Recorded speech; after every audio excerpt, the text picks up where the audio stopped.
Muy buenas tardes, apreciable concurrencia. Nos da mucho gusto saludarles en esta tarde.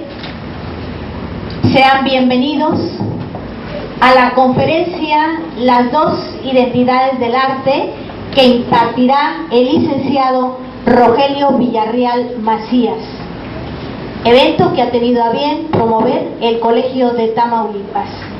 Saludamos a maestros, alumnos de la especialidad en apreciación artística, alumnos de la maestría en Historia, de Política y Gestión Pública y del doctorado en Ciencias Sociales.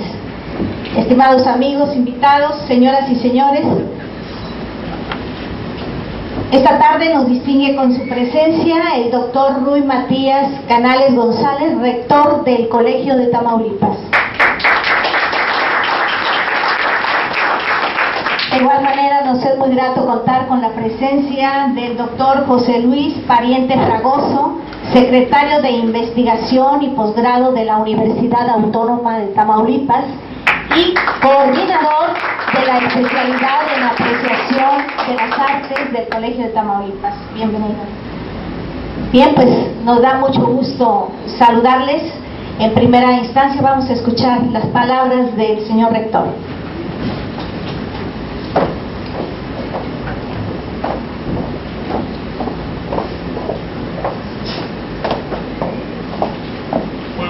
A todos, sean ustedes bienvenidos. Me da mucho gusto recibirlos una vez más en esta su casa, el Colegio de Tamaulipas, institución en la que pretendemos que sea un espacio abierto a la discusión y al intercambio de ideas. En esta ocasión me da mucho gusto recibir a Rogelio Villarreal Macías como nuestro expositor del día de hoy. Rogelio estudió periodismo en la Facultad de Ciencias Políticas de la UNAM y realizó cursos de diseño gráfico y fotografía en la Escuela Activa de Fotografía. En 1979 ingresó al Colegio Mexicano de Fotografía.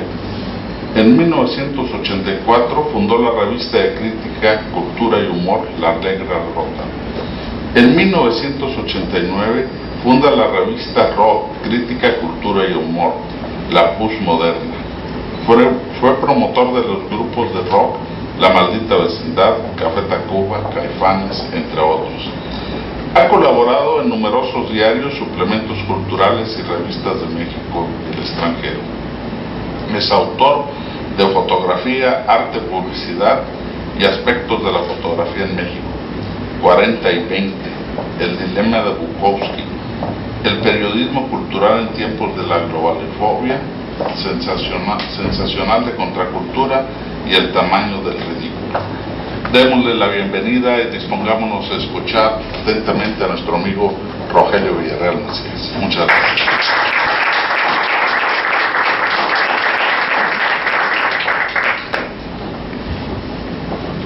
Buenas noches.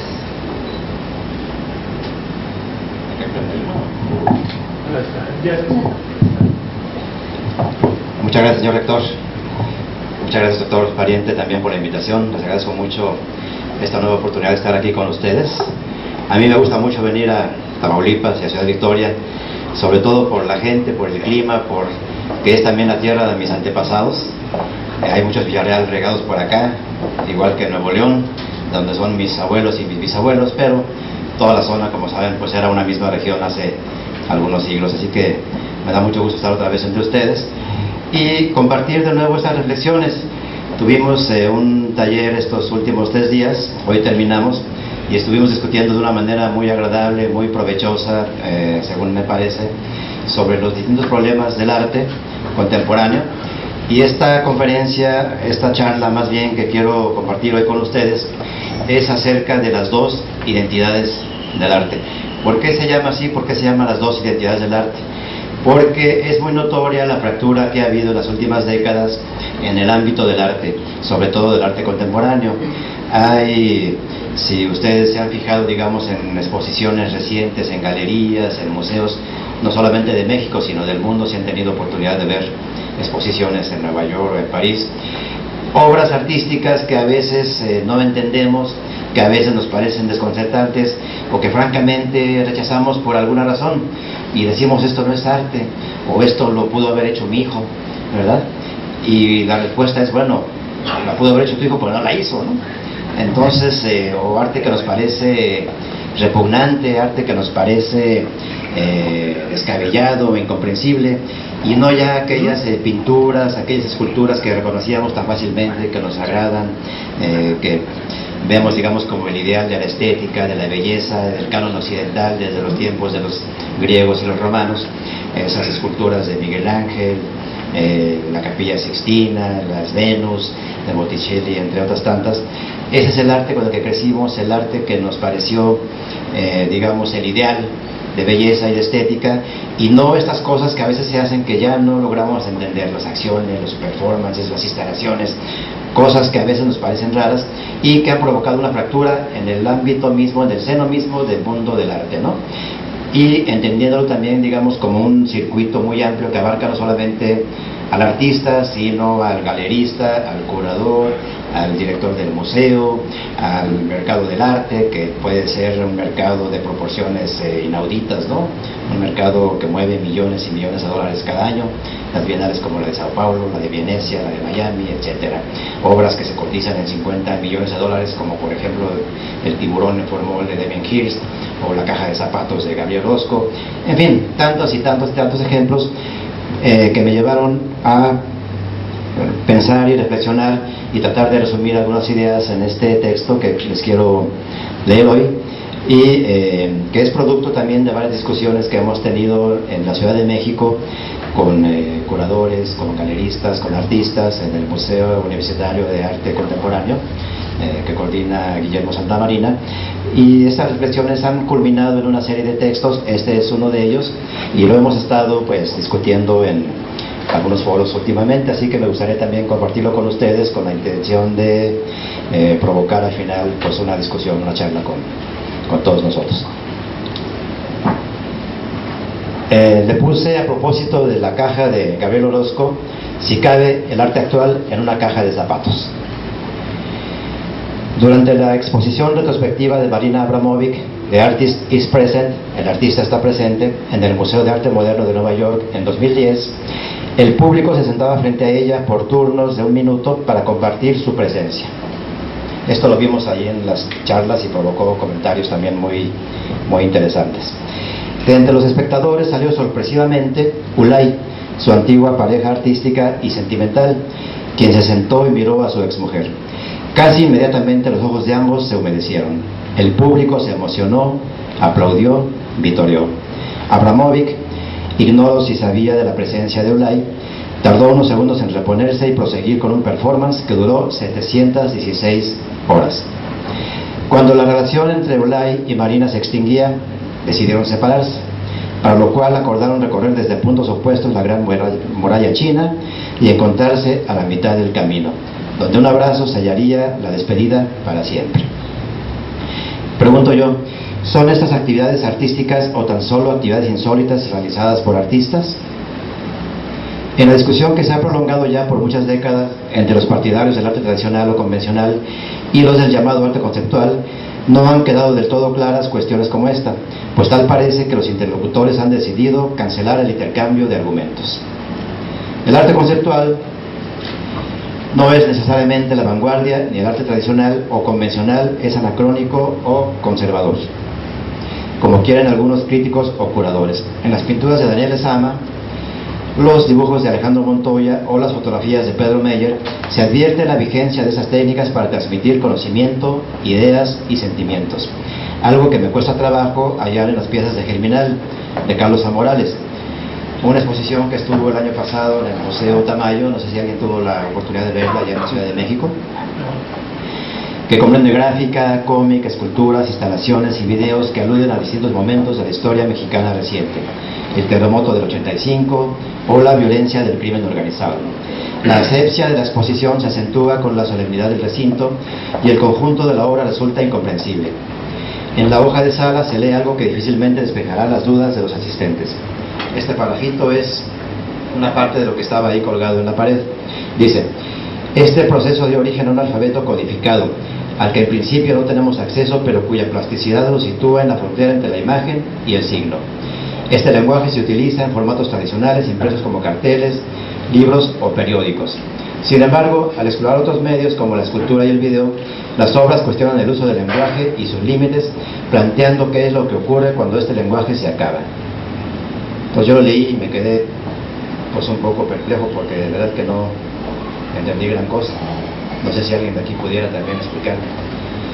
Incluso le pregunté yo a la escritora, la autora del texto, Magnolia de la Garza, y no me contestó. Los grandes mecenas fueron los primeros curadores de arte. El escultor y el pintor, que no eran tocados por la gracia del rey o del papa, del príncipe o del señor, simplemente no existían. En nuestra época el arte es un camino que se ha llevado a un estatus casi divino a muchos artistas, y no son pocos los que han hecho de su práctica un ejercicio solipsista, aunque al servicio del engranaje de corporaciones, gobiernos, comisarios, curadores, críticos, ferias de arte, museos y galerías. Por esta razón mueve a risa cuando pretenden burlarse de ese mundo de millonarios en el que se habla solo en inglés y el tiempo se mide en bienales, como dice María Minera, una crítica de arte, en un artículo en Letras Libres hace ya algunos años. En 2004, Tatiana Cuevas, ex curadora del Museo Tamayo, consignan José Felipe Coria y Miguel Ángel Dávila en un artículo. En una conferencia sobre el arte contemporáneo y esta ola de instalaciones e intervenciones auspiciadas con fondos públicos, enfatizó que las obras mostradas en su exposición, incluidas varias de Gabriel Orozco, eran, y esto lo dice Tatiana Cuevas, divertidas, chistosas, locochonas y críticas con el establishment. El artículo de José Felipe y de Miguel Ángel se llama Contra el arte farsante. Una persistente crítica del arte conceptual, Avelina Lesper, dijo en una conferencia en la Escuela Nacional de Artes Plásticas. Dice ella: todo lo que el artista realiza está predestinado a ser arte. Excremento, filias, odios, objetos personales, imitaciones, ignorancia, enfermedades, fotos personales, mensajes de internet, juguetes, etc. Actualmente hacer arte es un ejercicio ególatra. Los performances, los videos, las instalaciones están hechos con tal obviedad que abruma la simpleza creadora, y son piezas que en su inmensa mayoría apelan al menor esfuerzo. Su accesibilidad creativa nos dice que es una realidad que cualquiera puede hacer. Eso también lo discutimos en estas charlas en clase, y es interesante también ver cómo se van perfilando las opiniones a favor o en contra de cierto tipo de arte. Ahorita vamos a seguirlo discutiendo. Dijo también Avelina que una parte importante del arte contemporáneo es endogámica y elitista, realizada para complacer a la burocracia de las instituciones y a sus patrocinadores. Su obsesión pedagógica, continúa ella, su necesidad de explicar cada obra, cada exposición, su sobreproducción de textos, en la implícita acotación del criterio, la negación a la experiencia estética libre, define, nombra, sobreintelectualiza la obra para sobrevalorarla y para impedir que la percepción sea ejercida con naturalidad. Y pusimos un ejemplo en esta charla por una chica que participó hace 2 años en Sonamaco, o el año pasado, 2013, sí, Julieta Aguinaco. Ella presentó unas cubetas con agua, algunas con poca agua, otras a la mitad, otras con un poquito más, y Avelina Lesper la entrevistó y le pregunta que qué significaba eso. Dice: no, bueno, pues son las delegaciones del Distrito Federal que tienen problemas con el agua. Ah, caray, ¿y esto cómo lo vamos a saber? Bueno, pues porque lo estoy explicando. Digo: y si no me lo explicas, ¿cómo voy a saber yo que se trata de las delegaciones de la Ciudad de México que tienen problemas de agua? No, bueno, pues es que ¿cómo se llama? El espectador debe de preguntar y debe de investigar. Entonces, es una obra que no se explica por sí sola, requiere de una explicación pues un tanto arbitraria, que si no existe nadie va a entender de qué se trata. Y como estos ejemplos hay muchos más en el ámbito artístico. Y por eso Lesper se ha granjeado la animadversión y la descalificación de artistas y demás personajes con intereses en el campo del arte. Una mofa contra ella la enderezó el escritor y crítico literario Rafael Lemus, en la que ironiza en relación con un supuesto lamento de Lesper ante la ausencia de pintores verdaderos. Dice Rafael Lemus: Avelina publica de vez en vez en Laberinto y es siempre aleccionante. A veces nada más no acierta con las comas y los puntos, pero ¿cómo aprende uno? Yo he aprendido montones. Que los curadores son curadores y no pintores. Que los performances son performances y no pintura. Que si no es pintura no es arte. Que si no es figurativa no es pintura. Que los principios estéticos, al revés de los yogures, no caducan y que lo que valía para el siglo XVII vale forzosamente para 2009. Ahora aprendo que la apropiación artística es un delito, y eso es curioso porque yo pensaba que Avelina Lesper no hacía otra cosa que apropiarse de los lugares comunes más masticados de la sensibilidad reaccionaria. Pero yo entiendo, o eso creo. Hasta aquí Rafael Lemus. En un libro que se llama Las claves secretas de las vanguardias artísticas, Ángeles Cárcega, es un catalán, explica el desconcierto que cundía entre artistas y espectadores cuando el arte conceptual irrumpía en los años 40 en Nueva York y en París debido al impulso decisivo de Gertrude Stein. Este nuevo arte desdeñaba las formas tradicionales, dio origen a una enconada polémica que pervive hasta ahora entre conceptualistas y convencionales, por así llamarlos, aunque de manera imprecisa. El arte convencional utiliza narrativas y recursos clásicos, pero no únicamente, y el arte conceptual opta por un pluralismo narrativo. El desarrollo de los géneros conceptual y performance cambió las reglas del arte hasta que resultó virtualmente irreconocible para aquellos que habían pensado que les pertenecía. Así, y sobre todo a partir de la década de los 60, se produjo una decisión entre los que se llamaban artistas a sí mismos y los nuevos artistas que notaban sus heces y se hacían dar de balazos o fornicaban con cadáveres humanos.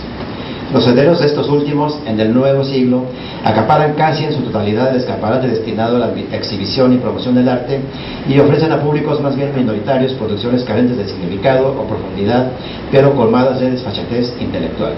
El panorama se ha vuelto más complejo con la aparición de formas de arte que se construyen con elementos tecnológicos o incluso orgánicos como la sangre, la carne o la muerte.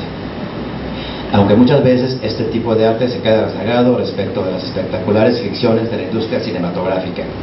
Los torpes movimientos de Stellar, un artista australiano, y sus estorbosas prótesis robóticas dan pena ante el vertiginoso desplazamiento de Terminator. Y las instalaciones están lejos de la contundencia y belleza que alcanzan las que se concibieron para La Célula, una película de 2000. Puede hablarse entonces de límites en el arte. Escribe John Searson que en una era hastiada y deprimida, cuando parece que hablar es decir menos, el arte es ciertamente menos. Baudelaire se vio obligado a reclamar la dignidad del poeta en una sociedad que no tenía más dignidad que ofrecer. Un siglo y medio después, qué ineludible es la verdad de esa condición y cuánto más gastado está el consuelo o la posición del arte intemporal. No es tan fácil regatearle la razón a este crítico radical de la cultura cuando el panorama del arte actual, en una proporción avasalladora, es un entramado de grandes intereses, especulación, prestigios comprados, mercadotecnia, fatuidad y una abrumadora, molesta y desconcertante vaciedad que ha invadido los mayores y más importantes espacios del arte mundial. Una caja de zapatos vacía demuestra que cierto arte puede ser una osadía que se solaza en su provocación más elemental. ¿Qué dice el propio Orozco de su obra más emblemática? Recuerden la caja de zapatos vacía de Gabriel Orozco. Dice él: una caja de zapatos es una caja de zapatos antes, durante y después de la exposición. Pero como un accidente físico y cultural que sucede antes que la estructura del lenguaje que lo pretende estabilizar y hacerlo regla, la caja sigue siendo un recipiente vacío de significado que perdura en la memoria como signo banal indescifrable, como una realidad, como un recipiente de la nada, como un recipiente del polvo. Hasta aquí Gabriel Orozco.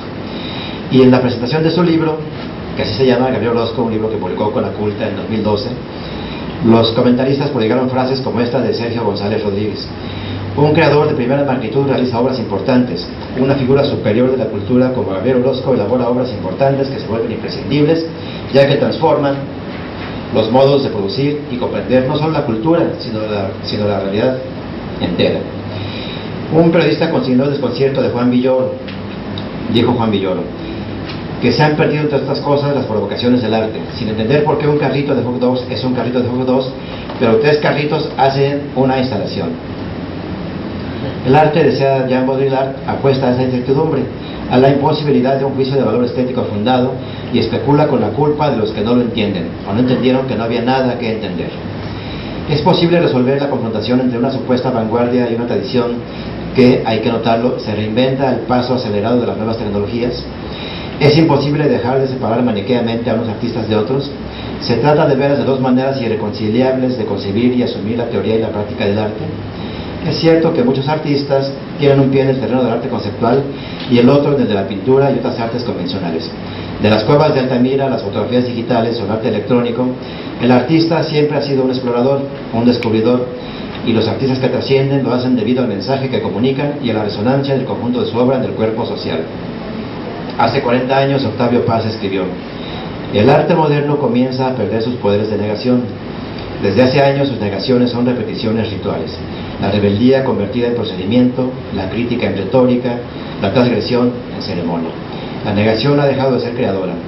No digo que vivimos el fin del arte, vivimos el fin de la idea de arte moderno. Esto lo escribieron los hijos de Limo en Ocaso de la Vanguardia. ¿Cómo recibir la obra de artistas que para referirse a la violencia en México exhiben dudosas cobijas con sanguaza en galerías de muros de blancura inmaculada? O la de artistas cuyo trabajo se distingue por las bellas manipulaciones que saca de materiales comunes y materias primas, esculturas realizadas con madera, bicicletas, artículos ready-made, objetos que por su uso común no se consideran artísticos? Alfredo Flores Richaud es un profesor de la Esmeralda allá en la Ciudad de México y el mismo pintor y crítico. Encuentra que ante la falta de imaginación visual y de ideas creativas, estas se han sustituido por explicaciones innecesarias y no solicitadas, por racionalismos pseudocientificistas o disque filosóficos, por peculiaridades repulsivas, por manías estilísticas e historiográficas, por obsesiones técnicas, por réplicas vanguardistas, por ocurrencias simpáticas, sociologismo, documentalismo, periodismo, pegotes. Y otros dos críticos, sobre el arte actual, dicen: se alimenta de una tensión insólita. El artista existe si su obra tiene valor pecuniario o si se le asigna un valor ideológico, que en el caso de Hearst y de Gabriel Orozco tienen que ver con una coincidencia temporal en el mercado, donde los snobs asisten a consumir lo que se les dice que está de moda. Snobs, pero por supuesto con jugosas carteras. Ellos pagan lo que otros deciden que es arte.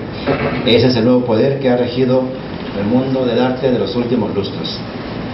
Esto lo dicen José Felipe Coria y Miguel Ángel de Vila, que ya mencionamos. El problema pues no es cuáles son los incontables recursos con los que se hace arte, sino que se presenta a hacer arte de manera artificiosa y con pomposas coartadas retóricas que pocas veces guardan relación con la obra en sí. Obras que se sostienen en el puro discurso. Dice un arquitecto aficionado al arte y a la discusión que el verdadero arte es arte sin importar los adjetivos que se le diguen. El verdadero arte es un vislumbre, o sea, reflejo de la inaccesible realidad vedada a los limitados alcances de la mente humana. El arte y el artista no tienen límites mensurables. Esa debe ser la base de cualquier crítica artista digna de ese nombre. Un verdadero artista hace arte con el sinsentido intuitivo electrizante que te permite, en escasos instantes, ver más allá. Esto lo escribió René González. ¿Puede acusarse de reaccionario a quien se manifiesta en contra de los artificios y engaños del arte conceptual? No, siempre que también señale la falta de talento y las inconsistencias del arte mal llamado convencional. No solamente debe criticarse el arte de espectáculo, sino el arte de negocio y la nueva clase social. Dice otro crítico que ha surgido de la acumulación de capital en una esfera extremadamente estrecha, pero mundial. Debe criticarse el arte de los artistas que producen exclusivamente para los millonarios, que ya no buscan pinturas clásicas, sino signos exteriores de riqueza. Y eso es lo que le proporcionan las galerías que les ofrecen tiburones dentro de tanques de formol o juguetes sofisticados como los que produce Jeff Koons, dice Fumaroli en una entrevista. Debe denunciarse también el consenso prefabricado a punta de billetazos, las ocurrencias, el entusiasmamiento del artista y la sacralización de sus excrescencias. El arte no es estático, sino una entidad dinámica y diacrónica que echa mano de los recursos de su época y que responde a ella. En los días de Da Vinci hubo pintores muy menores, con toda seguridad, como en los nuestros hay artistas conceptuales y no que merecen el olvido.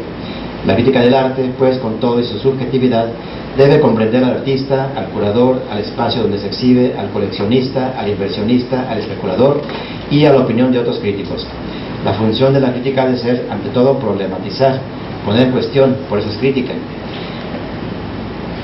¿Acaso el arte debería clasificarse únicamente en el que aporta a la comprensión de la naturaleza humana y la sociedad, y el que tan solo la banaliza, oculta o sencillamente no la entiende? Tratar de separar, pues, el trigo de la paja, si esto es posible. Y bueno, pues hasta aquí este rollo. Así que si quieren podemos platicar un poco, si tienen comentarios, dudas, preguntas, con mucho gusto quedo a sus órdenes.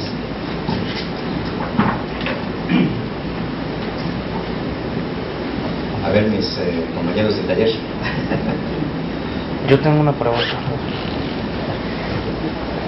Buenas tardes. Claro. Me acuerdo, hay una obra de Bertrand Russell que es Principios de la Reconstrucción Social, y en ella el autor expone que en la Primera Guerra Mundial hubo episodios, ¿no?, donde en Alemania se recogían las listas de artistas, poetas, pintores franceses que morían en el frente, y eran recogidas con un gran júbilo, ¿no? Porque había la idea de que al destruir todas estas personalidades se destruía la cultura francesa, y hablaba de la extensión de la guerra no solo como una destrucción material, ¿no?, sino la destrucción de la civilización a la que se enfrentaba, en este caso la francesa. Viendo la connotación de lo expuesto, en ese sentido, ¿cómo ubicaríamos hoy al arte respecto a eso, ¿no? Para mí, bastante distante. Comenta que el arte se ha ido convirtiendo en un juego de ricos. Yo no sé si es así, pero buena parte pareciera que sí. Y bueno, a ver, primero eso. Pues es una observación muy interesante la que haces. Por supuesto que el arte representa una parte importante del espíritu de la humanidad, de una nación, de una comunidad, de un pueblo, ¿no? Por supuesto.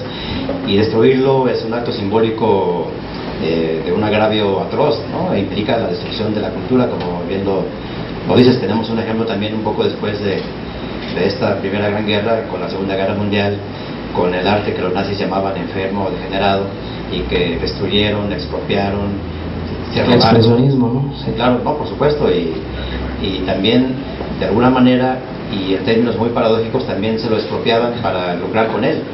También no solamente no lo destruyeron, sino que lo acumularon, lo embodegaron, como la bodega que se acaba de descubrir en Suiza, me parece, hace unos meses, y porque sabían del valor del arte. Con eso tenían también asegurada una inversión, un capital ahí muy importante. La historia de cómo llegó el arte a ser tan valioso pues viene desde, digamos, la Edad Media o el Renacimiento, cuando los príncipes, los reyes, los papas le encargaban a un artista que hiciera una capilla sixtina, una estatua de Miguel Ángel, un gran mural, retratos de la familia, y estas obras que permanecen hasta la actualidad y que veneramos como el arte, digamos, más excelso de todos los tiempos, ¿no? El panorama cambió, como digo aquí, pues a partir de los años 30 y 40, cuando surgen otras nuevas formas de arte, estas acciones, instalaciones, performances, y bueno, eso cómo se valora. Ahora, ¿quién lo respalda? ¿Quién lo valora, no? Bueno, pues digamos, hay una serie de instituciones, hay un circuito, hay comerciantes, hay galeristas, hay impresionistas, hay especuladores, y querámoslo o no, pues también es parte de una cultura, sobre todo, digamos, de la cultura occidental, en la que hemos crecido y aprendido todo esto, ¿no? Ya el panorama no es tan fácil, ya no está tan claro el asunto, el mapa. El arte recorre un espectro muy grande, donde tenemos las obras convencionales, como digo aquí, quizá malamente, y las otras obras que son un poco más complicadas de definir.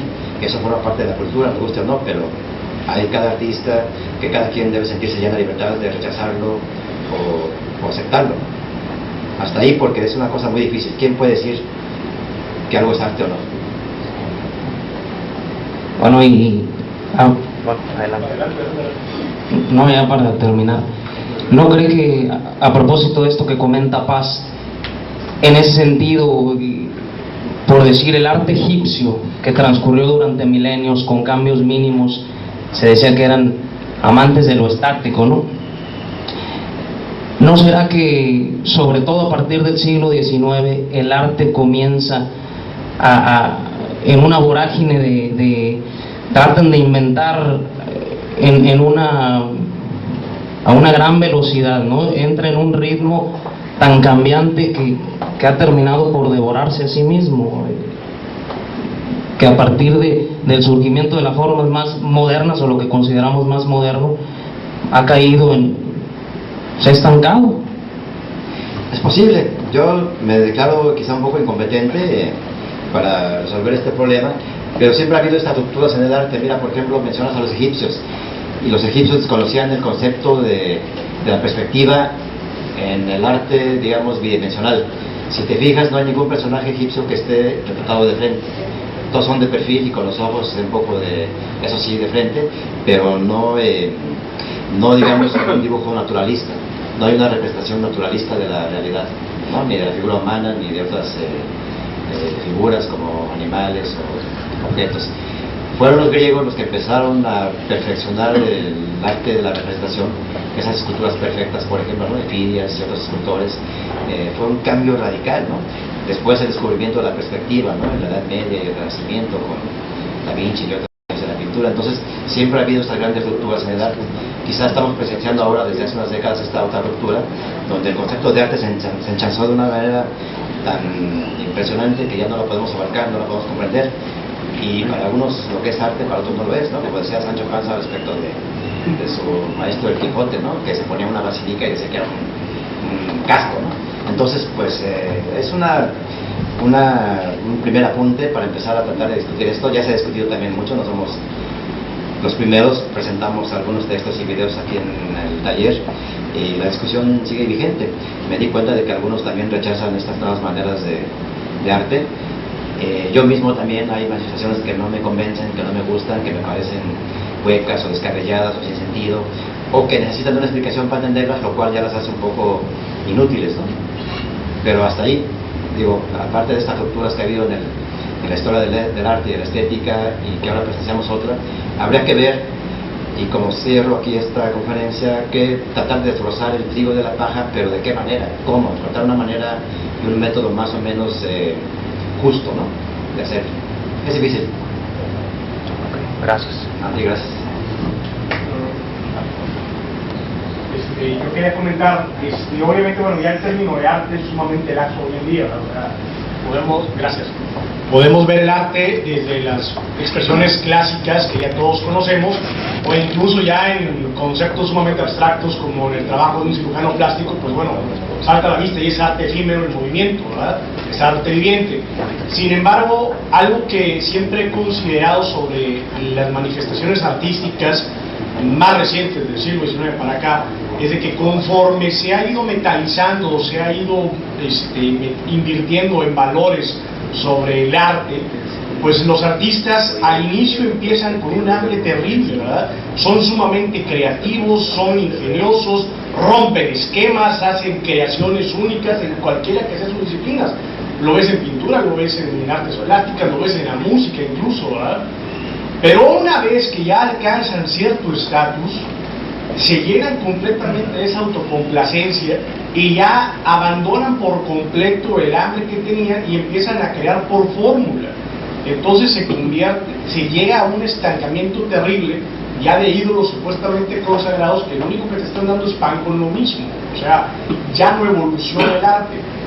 Pero afortunadamente yo creo que unos 20 años para acá, y bueno, sobre todo de 5 años hacia acá, que fue el boom terrible de las redes sociales y de tener el poder de poder generar o dar a conocer tu arte de manera instantánea a prácticamente todo el orbe, pues se han ido generando, se han ido gestando manifestaciones artísticas interesantísimas en donde en muchos casos no existe el más mínimo interés monetario, son expresiones netamente que nacen al artista y no buscan ningún beneficio económico más que dar a conocer sus expresiones.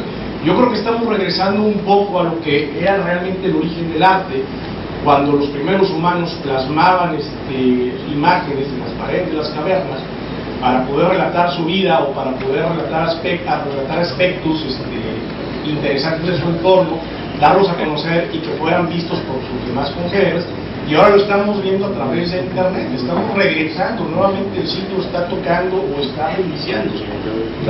No sé tú cómo veas ese ambiente o si tú tienes una percepción similar. Sí, concuerdo con esto, por supuesto. Yo creo que sí, el mundo del arte pues es tan vasto, esta galería de artistas es tan inmensa y con intereses tan distintos, pero sí creo que hay artistas que yo consideraría quizá más genuinos, más valiosos, ¿no? Aquí en México tenemos ejemplos muy claros, digo, la pintura de Daniel Lezama, de Marta Pacheco, de Sergio Gargallo, ¿no? En Monterrey estuvo Julio Galán, en fin, yo creo que sí hay un artista genuino que quiere indagar, que quiere buscar, que quiere proponer, que aparte es un virtuoso, ¿no? Que sabe pintar y que ofrece productos pues, de una gran calidad. Al lado también pues de gente que pone cubetas de agua o sábanas manchadas. Entonces pues ni modo, el mundo del arte es tan democrático, a pesar de ser también tan elitista y tan lleno de especuladores, pero que sí, hay artistas muy genuinos que están haciendo cosas de veras impresionantes. No, por supuesto que concuerdo con esta visión. Y por eso a veces nos acusan de conservadores, cuando simplemente lo que tratamos de hacer es expresar opiniones, ¿no? A favor, en contra, o tratar de analizar qué es el problema de la crítica, problematizar, ¿no? ¿Por qué esta cosa que está aquí exhibida es arte? ¿Por qué esta bola de escombros, como lo que expuso, por ejemplo, Eduardo Avaró en la Galería José Furi Mansuto de la Ciudad de México, una bola de escombros, y puso ahí que era, se llamaba la obra La destrucción del Museo de Arte, del Museo de Antropología. Esa era la obra. Y algo parecido hizo también un artista en Londres, que no recuerdo su nombre, y dejó ahí los escombros en la galería, y al día siguiente llegó la señora de limpieza, los barrió, limpió, y pues todos erizados, porque dijeron, ¿cómo? Pues esta era la obra del artista, y era también una bola de escombros. Entonces ya parece broma, ya es chusco, ¿no? El ejemplo, ¿no? ¿Sí? A nadie se le va a ocurrir quitarle una pintura y tirarla, a menos que te ofenda, que te disguste, que vayas y la rayes, que seas un fanático, como también ha pasado, ¿no? Porque te ofende tus creencias, las tiras, pero no es el caso, ¿no? Hace ya un poquito más de un año tuvimos una serie de diplomados, de conferencias sobre el periodismo cultural. ¿Recuerdas? Te invitamos en aquella ocasión también. Me gustaría ver o escuchar un poco tu opinión acerca de cuál es la situación actual del periodismo cultural en México. Sí, es una pregunta que me hacen con mucha frecuencia. Como soy profesor en el ITESO allá en Guadalajara de una materia, de un par de materias, que una se llama Discurso Oral Escrito y otra se llama Taller de Escritura Creativa, y ese mismo tallercito lo damos a veces en otras universidades y centros de estudios, instituciones, y muchas veces con periodistas, aquí mismo, ¿no? También había muchos periodistas, en Tampico también, y yo creo, a contracorriente de muchos que opinan que el periodismo cultural está de capa caída en México, yo pienso que no, que hay una riqueza de veras muy vasta, hay una gran calidad de muchos periodistas, lo que pasa es que no los conocemos. Pero si estás en Tijuana, si estás en Ciudad Victoria, en Monterrey, en Guadalajara, en Mérida, en Tuxtla Gutiérrez, hay periodistas culturales haciendo un esfuerzo de veras muy grande, a pesar de los medios, a pesar de lo mal pagado, a pesar de que tienen que hacer no solamente ya el trabajo de talacha como reporteros, sino también hacer la chamba para el podcast y para el programita de televisión y para el internet, en fin, la misma chamba que hacían antes como reporteros, solamente su nota para el periódico, sus 2 o 3 notas diarias, ahora se multiplica, ¿no? Y casi pues por el mismo sueldo. Pero de veras me consta que hay muchos periodistas culturales haciendo un trabajo muy bueno, de muy buena calidad, con muy buena redacción, incluso hasta calidad literaria. Hay muy buenos cronistas en San Luis Potosí, por ejemplo, ¿no? En Zacatecas, y que a pesar de todo se esfuerzan por leer el libro que van a reseñar, por ver la película que van a comentar, por ver la obra de teatro, por asistir al concierto, en fin, todo ese tipo de cosas. Y aunque tengan pocos estímulos, lo hacen ¿por qué? Porque ahora sí, por amor al arte, ¿no? Y por amor a la sección, por amor al periódico, porque les gusta el trabajo periodístico. Yo creo que sí lo hay. Quizá el periodismo cultural sea más malo en los grandes medios, en los que los periodistas se adocenan, se vuelven un poquito flojos, reproducen el boletín de Conaculta o de la institución correspondiente, ya no investigan, o solamente entrevistan a las grandes figuras, o solamente están pendientes de quién se murió, de quién se ganó el premio Nobel, ¿me entiendes? Ya no van a la calle, ya no van a los talleres, ya no investigan qué está pasando, ya no hablan con los editores. Ahí se adocenan un poquito, se conforman con un puesto, con una chamba más o menos segura, y ahí es cuando pierden su espíritu de reporteros, ¿no? Pero yo creo que sí lo hay. Es un país tan vasto y no todo es la Ciudad de México, ¿no? Es que básicamente son fanboys, ¿no? O sea, no, sí. Estaba viendo una entrevista no tiene mucho que ver con el periodismo cultural, pero estaba viendo una entrevista que le hace una reportera de TV Azteca al Piojo, y en vez de preguntarle, de cuestionarle, de hacer un trabajo periodístico, le dice: queremos agradecerle a nombre de todo el pueblo de México su entrega. No le corresponde a una reportera hacer eso. Tendría que preguntarle, tendría que haber indagado un poco más, no sé, cuestiones de técnica, ¿no? Pero no puedes ir a decirle que el pueblo de México, representado una reportera de TV Azteca, está muy agradecido a Piojo Herrera, ¿no? Pero pasa también en el periodismo cultural, ¿no? Sin decir nombres. Pero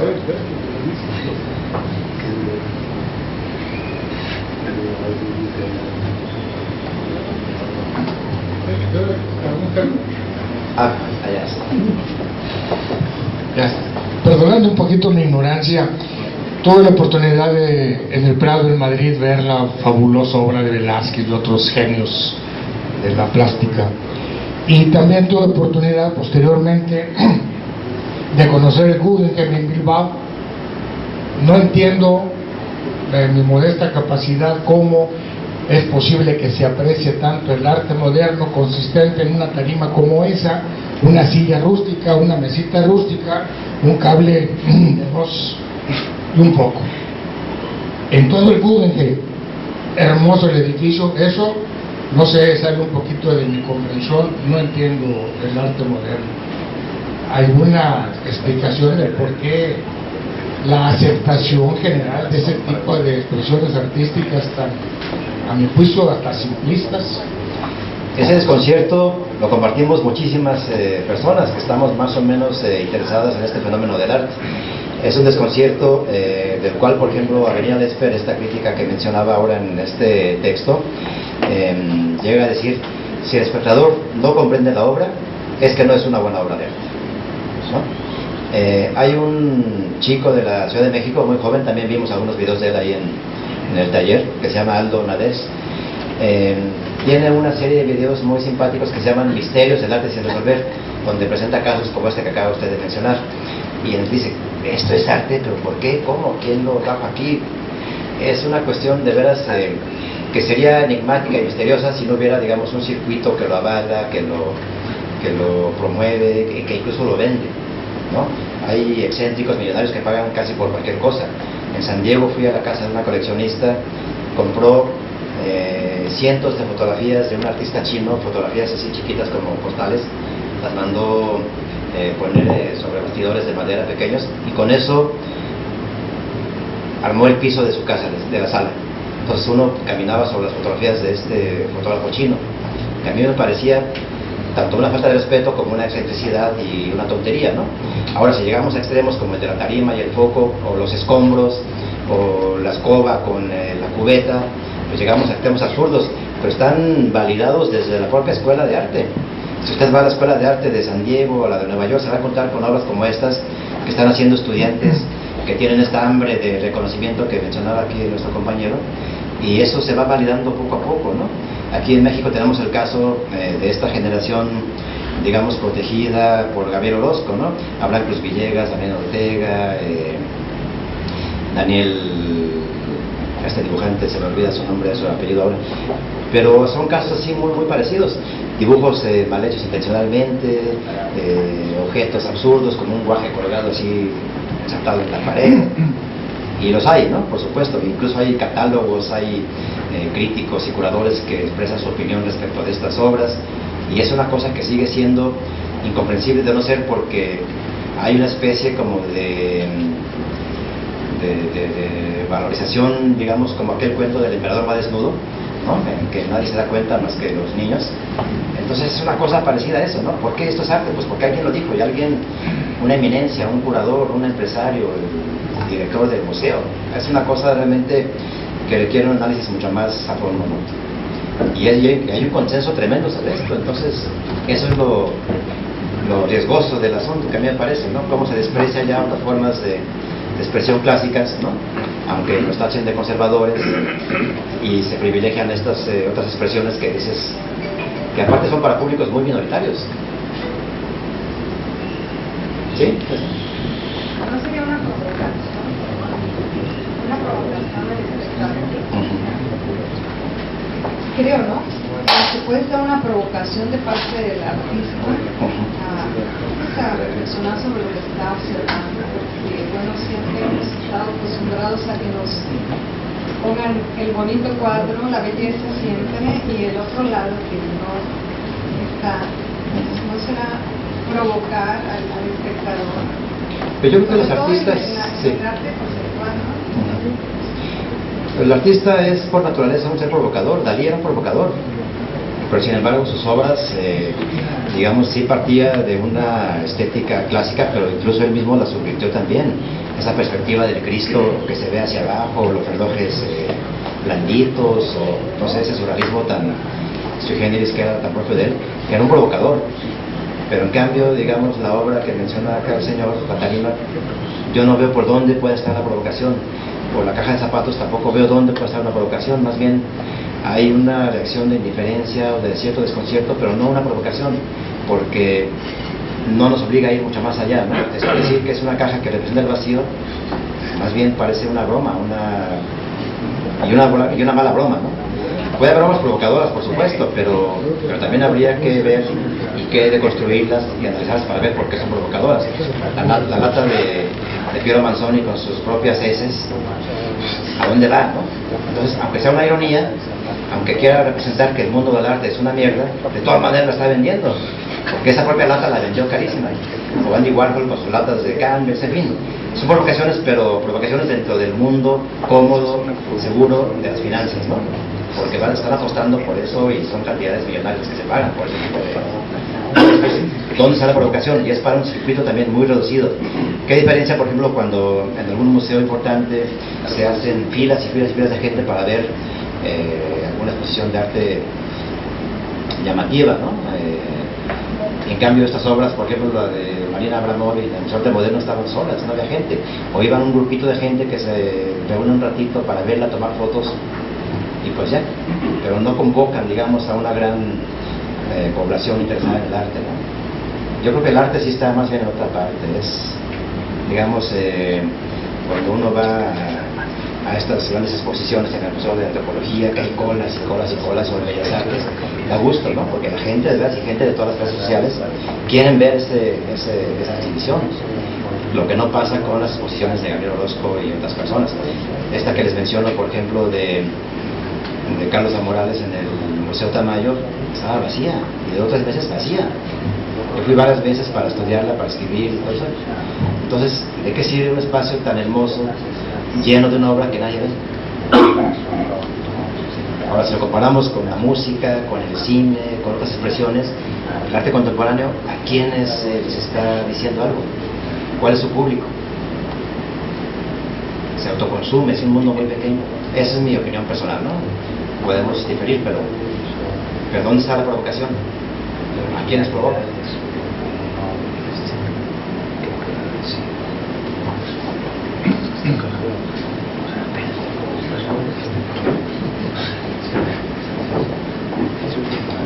Muchas gracias, agradecemos la valiosa participación del licenciado Rogelio Villarreal Macías. Enseguida vamos a cederle la palabra al doctor José Luis Pariente Fragoso, quien es el coordinador de la especialidad en apreciación de las artes.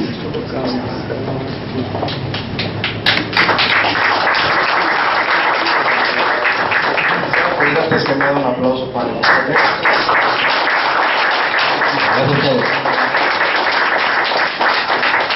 Pero nada más, me gustaría antes que nada darles las gracias a todos ustedes por su presencia acá y a Rogelio que haya aceptado nuestra invitación, porque esto cierra un evento que pensamos que es muy importante.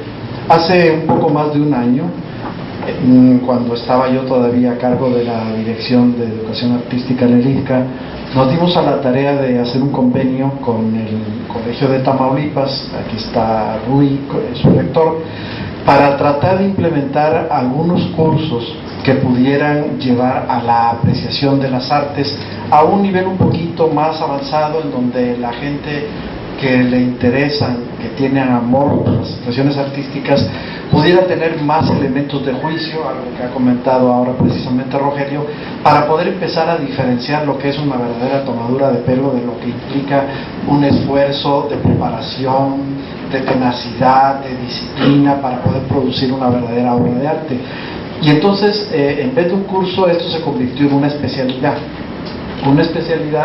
que diseñamos, que obviamente tiene su reconocimiento, se está registrando en la SEP y tiene su reconocimiento oficial como especialidad en este programa conjunto entre el Instituto Tamaulipeco de las Artes, para las Artes, la Cultura y las Artes y el Colegio de Tamaulipas.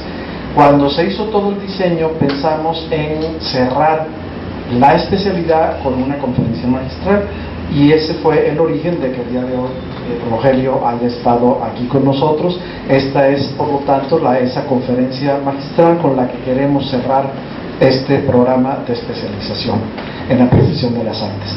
Hay la intención de continuar con la especialidad con otras generaciones, probablemente en otro lugar, probablemente en Tampico, que la intención es llevarla a otros lugares del estado.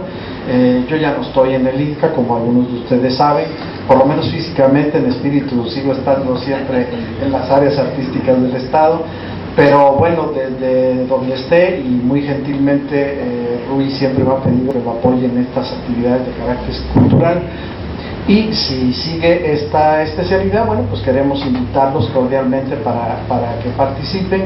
Por razones de fuerza mayor no estuvo dentro de nuestras posibilidades poder seguir exactamente el calendario que teníamos de las materias. Quedan por ahí un par de sesiones pendientes de otra de las materias que todavía tienen que cursar los alumnos para completar todo su currículum, pero yo sí quisiera hacer hincapié en que esta conferencia es precisamente el cierre formal de la especialidad, y agradecer muy cumplidamente a la maestra Libertad García Cabriales, que es la directora general del INCA, al Luis Matías Canales, al maestro Canales, que es el rector del Colegio de Tamaulipas, obviamente a Rogelio Villarreal, que nos han acompañado en este cierre de la especialidad, y sin más le pido nuevamente un aplauso y le cedo la palabra a Rui.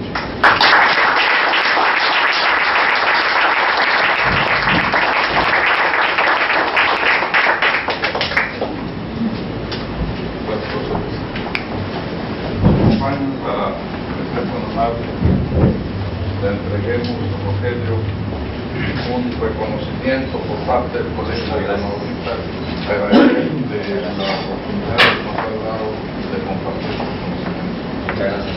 Muchas gracias.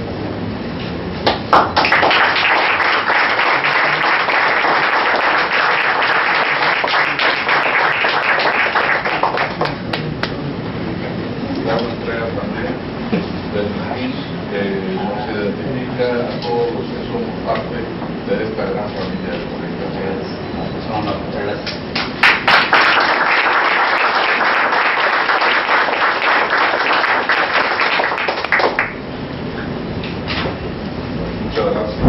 Muchas gracias a todos.